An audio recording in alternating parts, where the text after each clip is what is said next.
நாள் கஷ்டப்பட்டு சில நாள் இஷ்டப்பட்டு நமக்காக இந்த வீடியோஸ புடிச்சு கொண்டாந்துருக்காங்க. பாத்துடா, ஐயோ போச்சுடா. இங்கே நாம சில பேரோட டேலண்ட்ஸே பார்க்கலாம், அப்புறம் சில பேரோட மண்டை தேவையில்லாம உடையதையும் பார்க்கலாம். இந்த பையன் ரொனால்டோ மாதிரி பெரிய ஃபுட்பாலர் ஆகணும்னு ஆசைப்படுறான் போல இருக்கு. அதுக்கு முன்னாடி சுத்து முத்து என்ன இருக்குன்னு பாக்கணும்பா, இல்லனா இப்படித்தான். ஆசைப்படலாம், பேராசைப்படக்கூடாது. பால் வேணும்னா சாஃப்டா இருக்கலாம், ஆனா நம்ம தலை சாலிட் சர்ஃபேஸ்ல போய் மோதும் போது மண்டைக்குள்ள இருக்கிற சின்ன சின்ன நரம்பெல்லாம் பின்னு பின்னு பின்னு வலிக்கும்.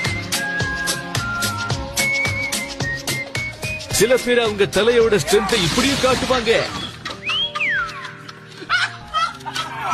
இல்லடா தெரியாம தான் கேக்குற, நீ பலசாலிங்கிறது இப்படிதான் காட்டணுமா? ஜிம்முக்கு போய் காட்ட மாட்டியா நீ? ஓ பொண்ணுங்களா இருக்கா, அதுக்கு தானே இந்த பில்டப். ஆனா வீட்டுக்குள்ள போய் உட்கார்ந்து அழதானே போற. மம்மி இருக்க மம்மி, நான் எடுத்து வச்சுட்டேன். இப்ப குதிங்க மம்மி. Thank you Jimmy. என்ன மம்மி, உங்களுக்கு மூளைங்கிறதே இல்ல போல இருக்கே.